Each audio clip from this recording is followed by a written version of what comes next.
Hey, welcome to Lombardi's Legends podcast. We are sponsored by the best sponsor, right? Leap Spirits. Leap Spirits. It's awesome. And today we're making a drink. Wags, you are the master of the drink. So what are you making for us today? Today we're making a Leapin' Greyhound. And so this is a really very basic drink. Of course, we're going to start with our Leap Spirits vodka.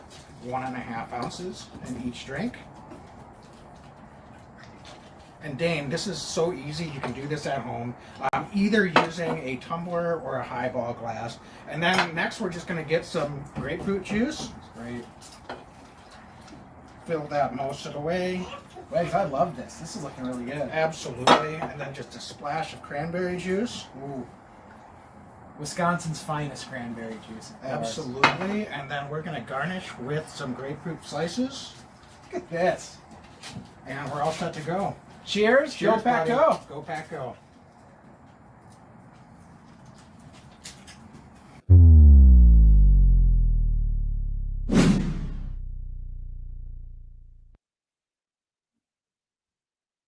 Every year I know we gonna go hard. We been that team ever since Bart started. All my cheese heads go pack go. Ain't showing no mercy, cutting no slack, no. I ain't a bad sport and I'll even wish you good luck. Only thing I will. Welcome into Lombardi's Legends podcast. I am Wags. Joining me, as always, is co-host Dane. And Dane, we had some big news break finally today. It was what we were expecting, but a little bit of clarity. And I am really looking forward to your reaction. But Aaron Rodgers goes on Pat McAfee and announces that his intention is to play for the New York Jets. Dane, I think we have to get into our instant reaction on that. And then we're also going to touch on some of the news on some of the free agency updates here with the Packers as well. So, Dane, first of all, how are you doing this evening and how are you feeling and what's your general reaction to finally getting the news on Aaron Rodgers today? Hey, Wags. Good evening. Hope you're doing well too, buddy. You know what? So mixed, I think a little bit, if I'm being completely honest with you. Rodgers himself said it's a little bit bittersweet. It is a little bit bittersweet. Aaron Rodgers spent a ton of time, 18 years in Green Bay, 15 years as a starter for the Packers. We don't have to go over his resume. We all know how important Aaron Rodgers has been to the organization and to all of us fans out there. That being said, it felt like it was time to move on. I know we had some discussion this podcast and even last season that we thought maybe it may have made sense to move on then. Well, it's not official. For all intents and purposes, it's official that Aaron Rodgers won't be the quarterback of the Green Bay Packers in 2023. Kind of odd to say, but with that said, I will say that I'm optimistic and I am excited for a fresh start with a young team that I think has a lot of potential and a quarterback in Jordan Love that's had the ability to be able to watch from one of the greatest quarterbacks to ever play the game for the last few years. And I'm excited to see what Jordan Love can do, Wags. I think we were one of the first Packer podcasts and followers that were just all in on Jordan right away when this news broke. And I sincerely mean, and I know you do too, Jordan Love time. I'm excited to see what Jordan can do. He's got the keys of the car now. And that's not to take a damn thing away from what Aaron Rodgers has meant to this organization, but I feel like it's in the best interest of Aaron and for the organization maybe to move on at this point. And now it's full steam ahead as far as I'm concerned. Jordan Love era starts today, March 15th, 2023. Yeah, and I think there's a lot of things to be excited about. I know there's still, I don't think as much of a minority of vocal Packer fans out there that are not sold on Jordan Love. Listen, there's nothing that he's done over a full season. So technically, maybe you're not wrong. Fine, I'll acknowledge that. But all indications from the players on the team, from the front office, from the coaching staff, everyone seems to say unanimously Jordan Love can play. And that wasn't necessarily what we were hearing, even a little bit by last offseason. Dane, you said it. Both of us it wasn't so much that we were totally sold on Jordan Love at this time last year, as much as it just felt like it was the right time to move on. Now, hindsight's 2020, but we've gained a year. The same, I think, can be said clearly with the Aaron Rodgers situation. But one thing that we've definitely gained clarity on is that Jordan Love is a starting caliber quarterback in this league. Yes. And so I think he's going to be able to go out there from day one as QB1 now, moving forward into the rest of this offseason, build some chemistry with a lot of young players on the offensive side of the ball. I think he already, you could argue, may have had more chemistry than Aaron with some of those young receivers coming into last season. We saw that all during camp. Aaron wasn't part of the offseason program, didn't go to any of the OTAs. He begrudgingly came to the mandatory training camp and listen, Aaron's a veteran coming off back-to-back MVP seasons. I get it.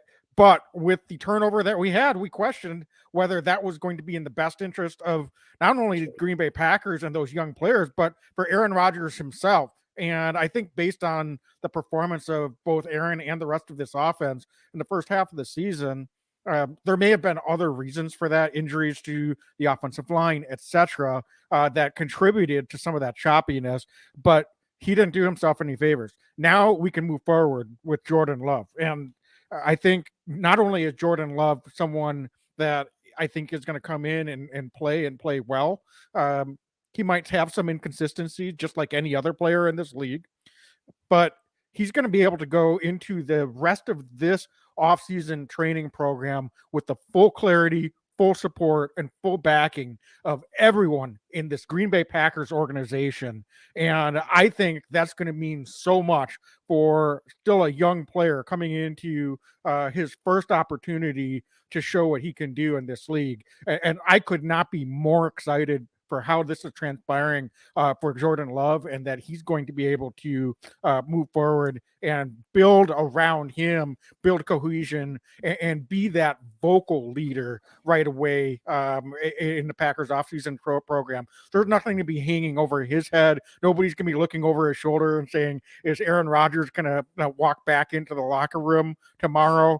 This is Jordan Love's team. And so, whether you are sold on Jordan Love or not, I think that is going to be a really, really big benefit for the Packers and for this team as we move forward into this offseason.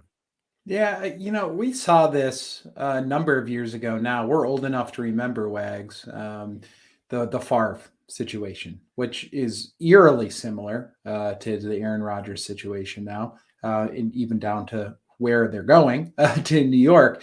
But one thing that I think struck us, it was that you started to hear stories once Aaron started having a little bit of success in that first season, where you started hearing that, Aaron was building a rapport with the practice squad guys and some of the other guys when Brett took a rest day or, for whatever reason, or just on the scout team, that Aaron had been building a rapport. Fast forward 18 years, and I've got to wonder if the same hasn't happened with Jordan. Excuse me, 1 second. Okay, so Dane has some technical difficulties there. I'm going to sub in and build off of what you're saying, Dane. I think not only on the field, but off the field as well. Listen, these guys are professionals. They've got a job to do. They're going out there every day, and it doesn't matter how old you are or if you're buddies with other guys on the team. But the reality is Jordan Love's, 25. And he spends time with a bunch of the other guys on this team. And I'm not saying Aaron didn't have real friends on the Packers team over the years, and even as recently as this last couple of seasons, but it's just different.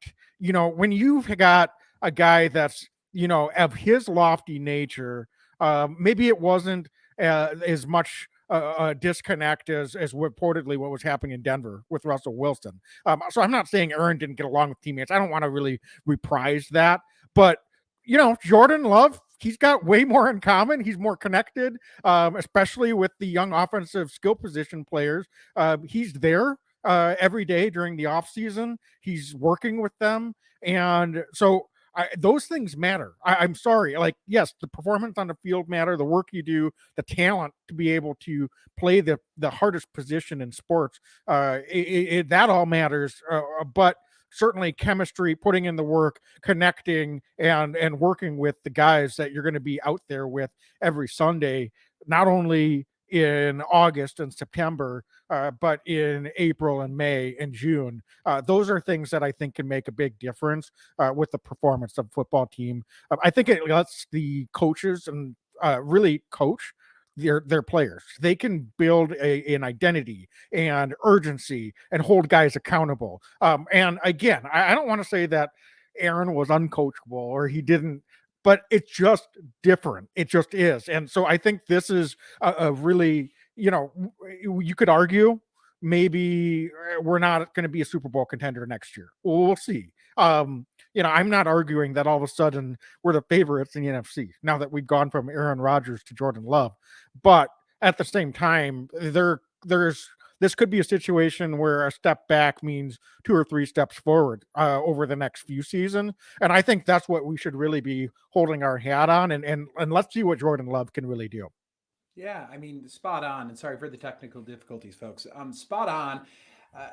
I remember we had Tony Mall and Darren College, two former Packer offensive linemen. They own a winery now in California. Awesome guys, Three Fat Guys Winery. They were on our podcast, and now a couple years ago probably. But Wags, I remember them telling story about how Brett Favre when they were there. It was a huge deal, and they were there during the transition. And Aaron was just one of the guys. Aaron was a guy who was hanging out, sitting on the couch, playing video games and all of that. And you've got to wonder if, history didn't repeat itself in that way as well. And that's just natural, right? Aaron's a dude who's nearly 40 years old, and NFL, it's a young man's game. It's a game of guys that are in their early 20s. And you hit the nail on the head. I mean, Wags, Jordan Love, he's still only 24 years old. I checked on that when you were talking. He doesn't turn 25 until November. So he's a guy who's the same age as some of the rookies that are just coming in. So, of course, I think that they're probably going to have more in common. They're probably going to have kind of those shared experiences. And, we're even seeing it offline. He's going to guys' weddings and some of that. And that's just because there's a rapport. You're friendly with the guys that come in with your draft class. You're friendly with the guys that you're spending time with. So does that correlate to on-field production? Who knows? But it's such an interesting test case here in Green Bay. So often quarterbacks are rushed down the field and it's sink or swim immediately. And in Green Bay now, in back-to-back tenures, we are seeing a guy who has an opportunity to learn the NFL game, learn the behind the scenes, and then, see if it correlates to on-field production. And the Packers have that ability. And if Jordan, is able to seize that, we're going to see maybe another test subject that would be 2 in a row where we have success. But I'll tell you what, Wags, I have so much faith in Jordan Love right now. I think he has that intangible. He's handled everything with class. He's got a big arm. I think he's a little bit more of a Brett Favre gunslinger than a meticulous Aaron Rodgers, and we're going to see that probably come to fruition this year. But I'm excited to watch Jordan Love play ball in Matt LaFleur's offense and see what he can do. Yeah, we saw huge strides in not only the preseason last year, and granted it wasn't much time, but that fourth quarter against the Eagles, he just looked sharp, right? And there was clearly a big progression from previous times that we'd seen him in the previous 2 seasons before that. Honestly, what makes me most excited about what we can see from Jordan Love moving forward is that Packers announced Tom Clements is coming back as quarterback coach. And that's a indicator to me, because Tom Clements, he's 68 years old. He's been retired before, comes out of retirement, presumably just to keep Aaron happy with the Packers last year. And now Coach Clements probably had a pretty good idea that was happening, because the news just came out in the last week that he's coming back as a quarterback coach. And he's clearly has enough of a relationship and is excited enough about Jordan Love that he's going to put his name on it. The guy doesn't need to be coaching anymore, but I'm sure he loves coaching, loves football, but he obviously takes a lot of pride in what Jordan Love's doing, and I'm sure is really excited to continue coaching Jordan Love. And so that's to me is a huge indicator of the That's a great point. confidence that the Packers have. Because I'm sorry, Coach Clemens could have just hung it up quietly and nobody would have really thought too much about it. It would have been, oh, well, Aaron's moving on. That was Aaron's guy. But the fact that clearly he's got to be excited enough to come back and continue coaching Jordan Love as he moves into his first opportunity to start, I think that says it all right there. And so, you always look for those little things that don't get spoken. But I can guarantee you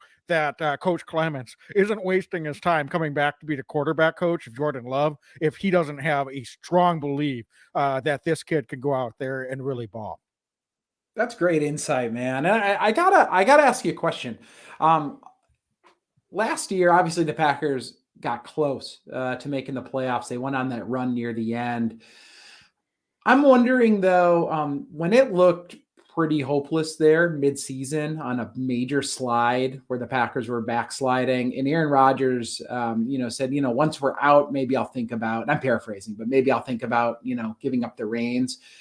I have to wonder, and I'm curious your take, but I got to wonder if Rodgers was seeing what maybe some of the coaching staff is seeing as well, and that maybe Jordan was ready and he didn't want to go out that way with Jordan Love taking the last snaps the last couple games. I think Aaron probably saw the writing on the wall mid-season that, maybe Jordan had the talent to be a starting quarterback, and everybody understands that in this league, you got to go with the younger guy sometimes. So I'm curious, do you agree with that assessment? I mean, it's all kind of a guess, but I just have to wonder if Rodgers himself maybe saw that Jordan's got something as well. Yeah, so I don't know if you're asking if he was like trying to protect his legacy or like his ability to play. Yeah, I maybe. I mean, we have no idea. There's no way. You don't want to go out. You don't want to go out right sitting on the bench, I guess, is what I'm getting at. Yeah, no, I think that's fair. And honestly, I don't blame Aaron. I think if he kind of knew, I think he said today that he kind of had a feeling like this was going to be his last season as a Packer, whether he retired or continued to play. And he claims that he was leaning more towards retirement at the end of the season.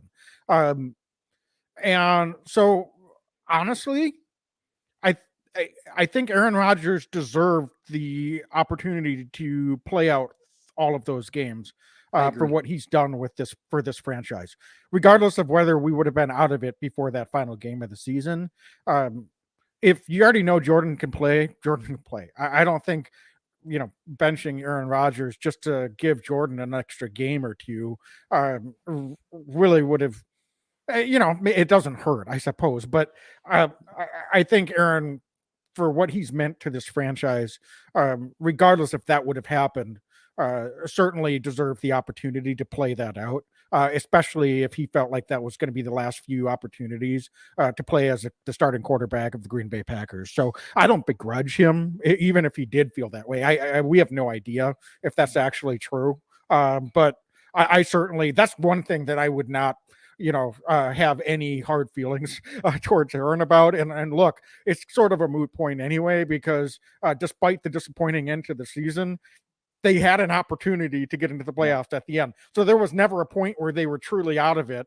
So how do we know for sure? But in any event, even if that were true, I wouldn't have any problem with Aaron feeling that way and going out there and continuing to play every moment and soaking in every opportunity to be a quarterback of the Green Bay Packers. Wags, so now the big thing is, what do the Packers get in return? How's this going to work out here? I'll be the first to say I have no problem if the Packers, what the cost was yesterday may not be today. The Jets went ahead and signed Allen Lazard before the trade was official for Aaron Rodgers. They obviously tipped their hand. And now I think the Jets are kind of over their skis, for lack of a better term. Everybody knows that they need to get Aaron Rodgers and land Aaron Rodgers. What do you think is a realistic take back for the Packers? Because I don't blame the Packers for digging their heels in at all and trying to get as much out of this deal as they can. It's not every day you trade a 4-time MVP, and it goes both ways, right? If he's a 4-time MVP, and he's well aware of that, and the Jets are as well, on the back end, I feel like you've got to get some kind of value back. So what do you think is a realistic trade to get back from the Packers for the Jets? Yeah, I think, well, according to Tom Pelissero, they're not asking for 2 firsts. So if that's actually true, I think the maximum that we should probably be expecting is 1 first round pick. I don't know if that would be this year or next year. So I think just be prepared. I know there's a lot of people out there that are really digging in and thinking the Packers should get, 2 first rounders, a couple seconds, etc. Like, get the most value you can. I don't know what that ultimately ends up being. I think the tricky part, and not to dodge your question, is it really depends. We talked about this last podcast. How much compensation in terms of the salary are the Jets taking on, and how much are the Packers retaining?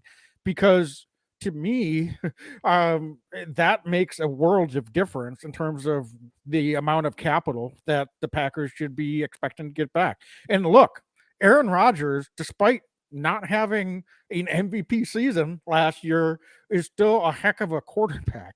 So there's no reason the Packers should accept less than fair market value for him. What is fair market value for a 39-year-old quarterback that has a huge contract and might retire in the season? That's the $1 million question, right? I think it will probably be compensatory picks for next year, depending on if Aaron stays with the Jets beyond next season, maybe something performance based. So perhaps that escalates up to another first round pick next year, but it's more realistically second or third. Are the Packers taking players back from the Jets? That's a good question. We talked about Aaron and his supposed list. Well, the Jets already signed Alan Lazard. They've got a pretty full receiver room.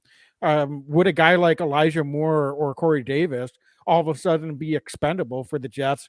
That might be a nice veteran to take back if you're the Packers. Especially, I'm thinking Corey Davis is pretty similar to Alan Lazard in a lot of ways in terms of both production and kind of how they play. So, I don't know, Dane. I guess is the ultimate answer to the question. I'd like to see the Packers get at least a couple picks. Maybe it's a second and a fourth this year, and again, another pick next year that should be pretty high, but really tied to kind of what Aaron does, both performance wise and if he stays with the Jets. I'd be comfortable with 3 picks, especially if realistically you're looking at 2 of them being a second and possibly at least 1 first. I know a lot of people out there would say, no way, they have to get a minimum of a first. I just don't know if they're getting this year's first round pick from the Jets at number 13.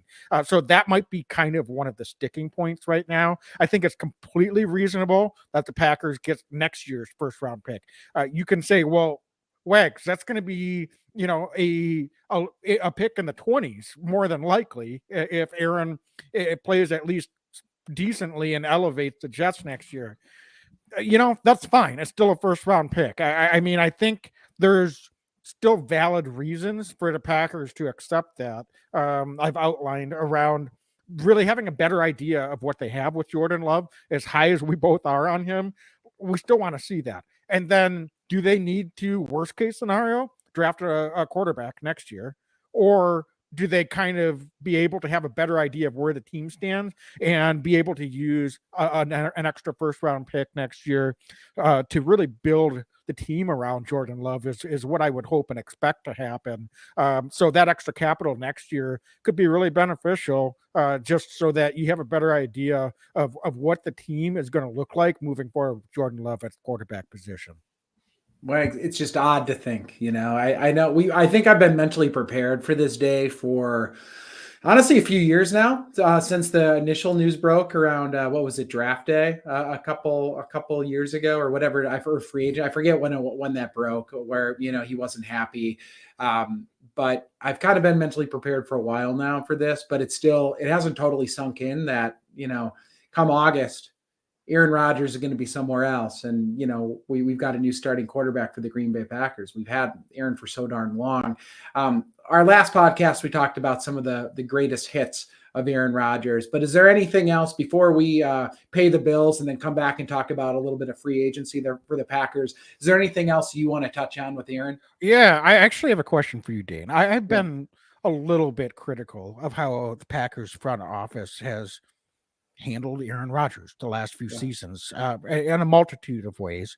I'm just kind of curious. Now, we don't, as of right now, this evening, Wednesday night, know what the actual trade compensation will be. So that might color some of your ultimate answer to this. But I'm just kind of curious specifically to the most recent dance with how this is unfolding. How do you feel about how the Packers organizationally have handled this situation over the last week or the last month or so, as it kind of become clear that they're going to be moving on from Aaron? Is there anything that you feel like they could have done better? Is there anything that you think they could have done differently, or do you think that this is just going to be complicated and messy, and they've done the best that they can do? Yeah, I mean, I think it was going to be complicated and messy to a certain extent. It's kind of like a divorce, right? No matter what, I think it was going to be challenging. Even if you end on decent notes, it was going to be a little bit challenging. Some of it will come down, selfishly as a Packers fan, to the whatever we recoup, if I'm being totally honest with you. But I don't think it's a black and white situation where, all one side is right and all one side's wrong. I think that there's probably a fair amount of breakdown in communication on both sides over the last few years. I think that there's probably, from what I can tell, Aaron might have wanted a little bit more say in some things. The Packers probably were like, no, and they probably didn't communicate that entirely great. I think the Jordan Love situation didn't help things. That probably really compounded the issue, is just drafting Jordan Love. I'm not sure, and this is not Jordan's fault at all, by the way. Jordan can't help where he gets drafted, just like Aaron couldn't help where he got drafted years prior, but Packers were close. And, there is an argument that could have been made a couple of those NFC championship games, or, one more first round pick could have been the difference between going to the Super Bowl and not, right? I mean, that's just a reality. So I think that it's complicated. It was complicated once they drafted Jordan Love, that this day probably was coming. I'm frankly a little surprised it's taken as long as it has. For the Packers and Aaron Rodgers to divorce after that draft to Jordan Love. But all of that is a way of saying I'm sure that Goody and the front office probably wishes they would have handled things a little differently at times. I'm sure Aaron, wishes that to be the case at certain points as well. But at the end of the day, it was never going to be easy to say goodbye to Aaron Rodgers, whether he was going to be in green and gold forever or something else, but he played a long time for the Packers, really happy for that. And now I think we just have to move forward. And I'm sure Rodgers is going to move forward with his new team as soon as that trade happens. And I just hope nobody takes it out on Jordan Love. We need to throw as much support behind Jordan as we possibly can. And we need Jordan Love to go out there and perform the way we know he can. Yep. Couldn't have said it better. All right. Well, Dane, with that, why don't we pay our bills, as you just said? Ready for the underdogs, the upsets, and the unbelievable action from DraftKings Sportsbook. The biggest tournament in college basketball is here right now. New customers can bet just $5 on college hoops and get $200 in bonus bets instantly. Plus, for a limited time, all customers can score a no-sweat bet during round 1 and 2 of the tournament. Go to the app, opt in, and place a no-sweat bet this weekend, folks. If it doesn't hit, you'll get a bonus bet back up to $10.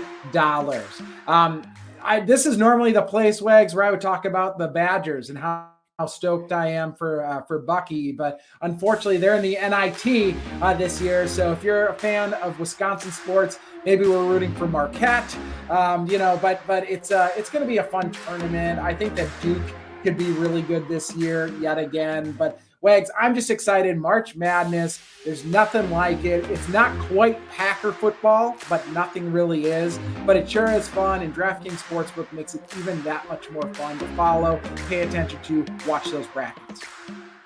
Yeah, for sure. So download the DraftKings Sportsbook app now.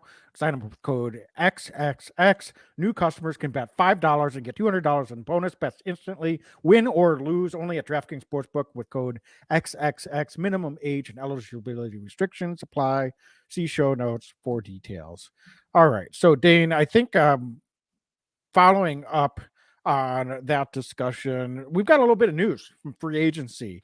And since we last had a podcast, the biggest news was the Packers re-signing Keisean Nixon. And I know there was a lot of nervousness when he went on IG and has the peace sign.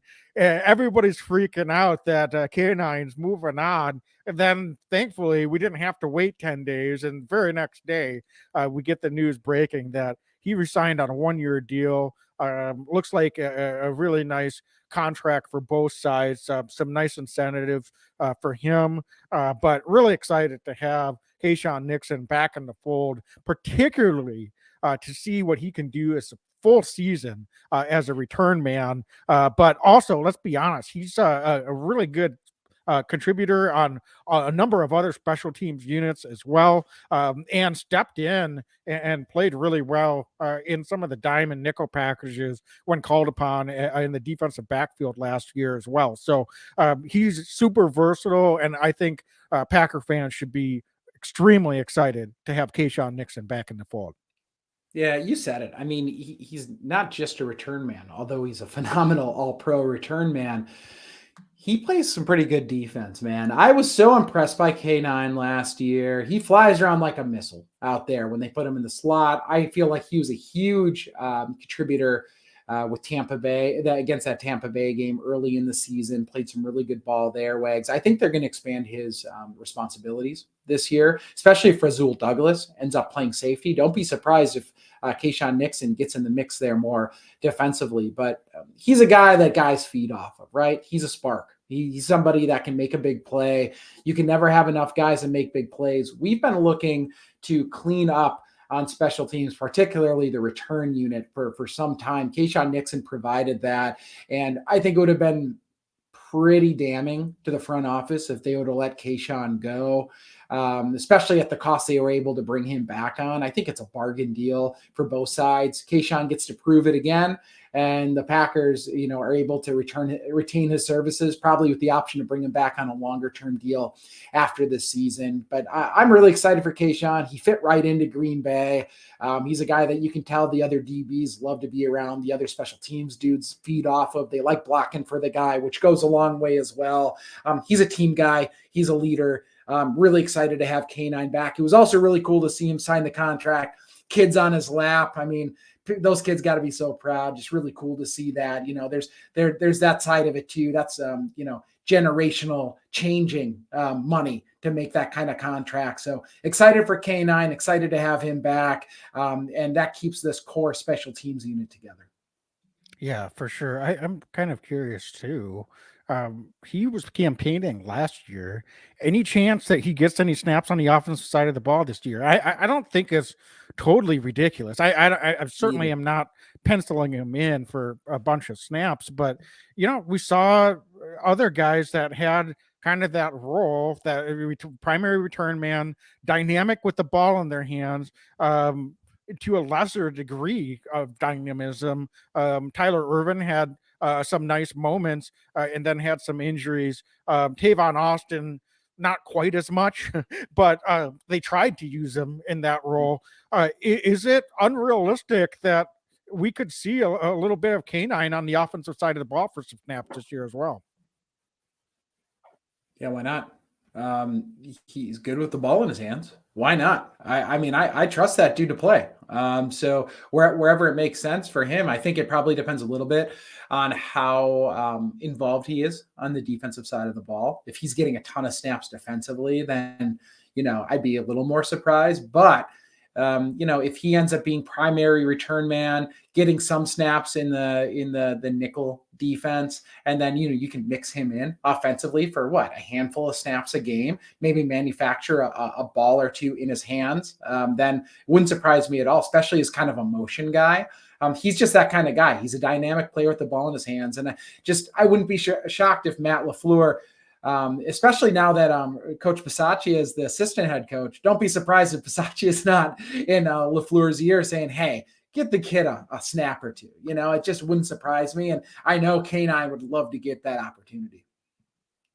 Yeah, for sure. So other news, I think I really want to touch on Josh Nijman got a second round tender for the Packers. And I know that he was battling some injuries, maybe had not quite his level of expected performance down the stretch of the season, but the dude was hurt, like clearly was playing through some stuff. We saw what he can do over an extended period of time for 2 full seasons. And so I'm really excited by this. Now, technically, he's not been re-signed by the Packers, but I saw today that no player in NFL history went into restricted free agency that's received a second round tender has ever been signed by another team. Wow. So not saying that it can't happen, but that is usually enough. That second round comp is usually enough to scare teams off.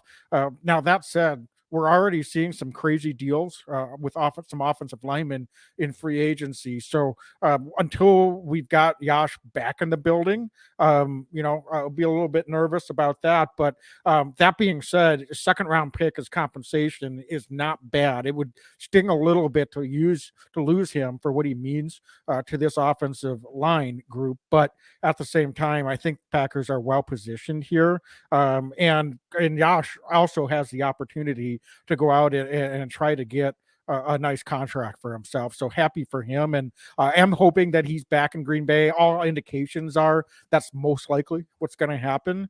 But Dane, what's your reaction to Josh being tendered? And what do you think that means as we're very early in free agency for how this offensive line can shake out? Because there's a lot of moving pieces potentially with this offensive line. We know who kind of some of the main guys are going to be, but not necessarily exactly where they're going to slot in all cases as well. Yeah, no, I agree. I mean, I think the second round tender was probably the right decision for the Packers. I would hate to see Josh leave. I think that he's worth a lot to this organization. They've put a lot of work in with him, and he's repaid them for that with really good football over the last couple of years. But I think that Josh projects out to be a starting offensive tackle in this league for a number of years. And they don't grow on trees. I know the Packers have been fortunate with some of their draft picks in mid rounds to be able to land some really talented dudes. That being said, I don't want to take that for granted. I don't want to take Josh Nijman for granted. I'd love to see Josh have the ability to start at right tackle for the Packers this year. And then who knows what happens. I think Bakhtiari will obviously be back this year after the restructure. But, I feel like he's kind of year to year at this stage in his career after this knee injury with the Packers and with his cap number.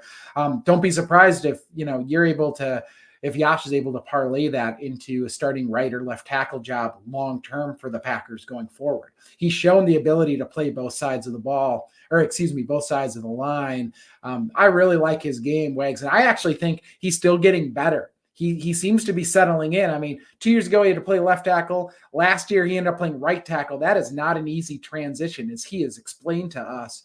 Would really like to see him get a full season at right tackle because I think that he is a starting tackle in this league. And if the Packers don't pay him, I promise you folks, somebody's paying Josh Nijman to start on their offensive line, and they're going to be happy that they did. So I may as well keep him here in Green Bay and keep him home. Yeah, I think that's great insight and completely agree with you. So other news, the Packers did not tender Tyler Davis, but basically immediately after re-signed him. So that tells me that the lowest potential tender is I believe it'd be around a 1 year, $2.5 million deal, just maybe a little bit above that. So most likely the Packers were able to bring Tyler Davis back at a lower number than that. Seems mutually beneficial for both parties. Obviously, the Packers really like Tyler Davis. We're very high on him coming into last year. Unfortunately, struggled a little bit at times in the preseason and early in the season, but I think he bounced back nicely nicely. This dude could be in line for a Bob Tunyon like ascension. You predicted it last year. I haven't given up on your prediction that could eventually happen, because we've got a question. We've got a lot of activity in the chat right now.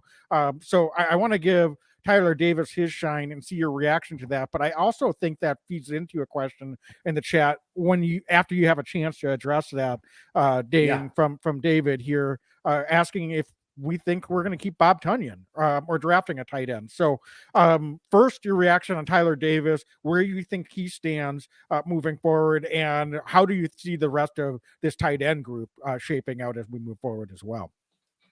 Yeah, I'll tell you what. So I'm really excited for Tyler.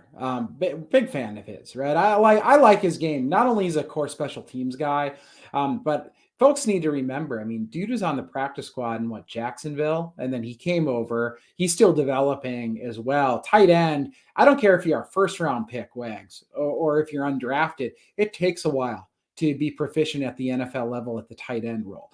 I actually really like his blocking ability, his inline blocking for the Packers. And I think this is a really good under the radar signing maybe for the Packers to bring him in. But I think it's likely Mercedes Lewis will be gone from Green Bay. 38 years old. I think he's going to be chasing a ring. Might end up in New York with Aaron Rodgers. But Wags, I wouldn't be disappointed at all if the Packers, obviously Tyler Davis is back. Josiah DeGuara is already under contract, and Josiah kind of plays that H-back. He's less of an inline tight end. So while he's listed at tight end, I kind of consider him fullback / H-back.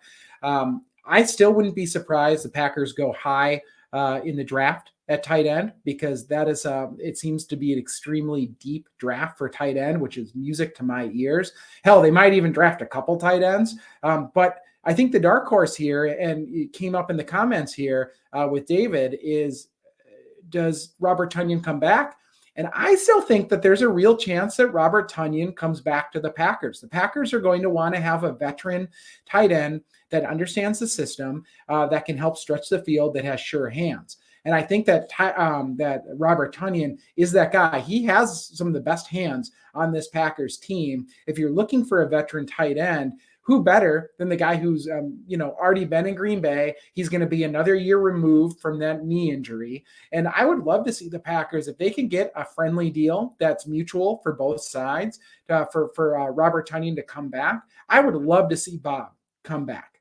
So I think that there's a real possibility. And I would actually argue better than 50-50 is my guess that Robert Tunyon and the Packers find a way to come to an agreement on another 1-year contract. So then we go into draft with Tunyon and DeGuara and Tyler Davis, and then with the option to draft, I think, at least one tight end, but potentially two, and then we're going to see some battles in camp.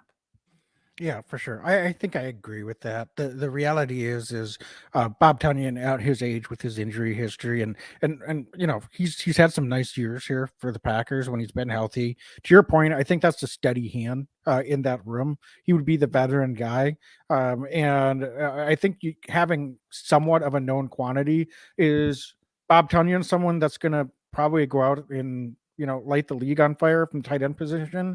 I don't want to sell the guy short. I really like him as a player, but at this stage in his career, I don't think that's highly likely. That said, I think he can be very productive and a big piece of what the Packers need, maybe for at least a season, particularly if you're going to go out and continue trying to draft tight ends. They haven't necessarily had the most success drafting tight ends. We'll still see with DeGuara, but certainly for what they've spent in draft capital over the last 3-4 seasons on tight end, it hasn't necessarily worked out.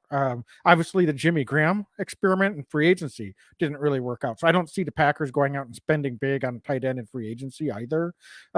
So at that point, Bob Tunyon signed a pretty reasonable contract last year. I don't see any reason why he wouldn't probably be in the same position this year.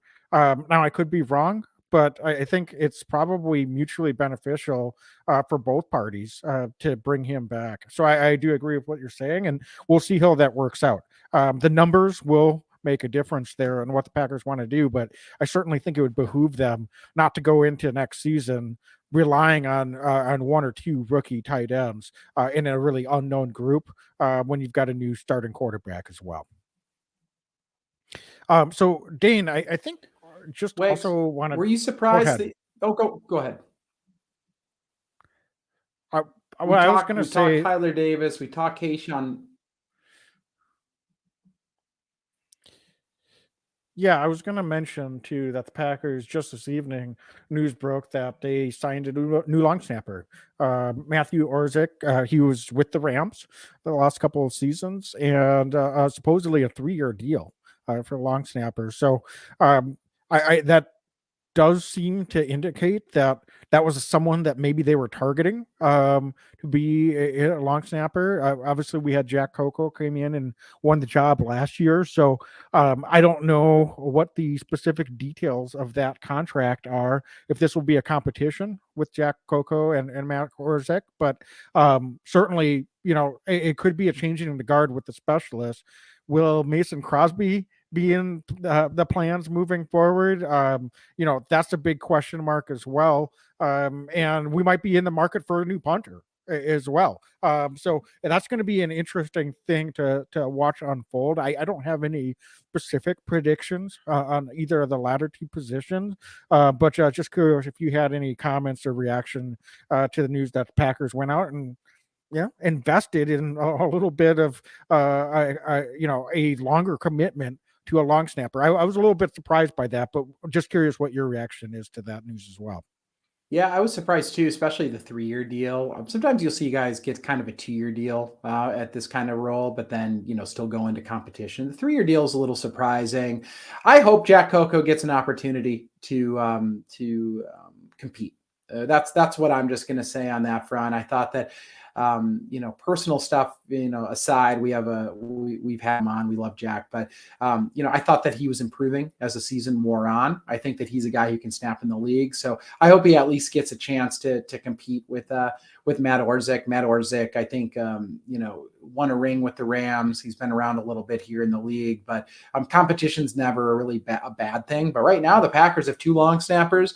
They have 2 kickers, or actually they have 1 kicker under contract. We're still waiting on Mason Crosby, but under contract is our pal Parker White, who's a big-legged kicker from down south, and then Pat O'Donnell at punter. So it remains to be seen. I think this could be a season of flux in the specialists a little bit, especially with Aaron Rodgers leaving. Maybe the Packers find ways to save money on the specialists. But I'll tell you what, Wags, I'm hoping that we continue to invest in the special teams, because the last thing I want to see is some backsliding under Rich Bisaccia in year 2. We're just starting to get out from underneath some of the challenges of special teams.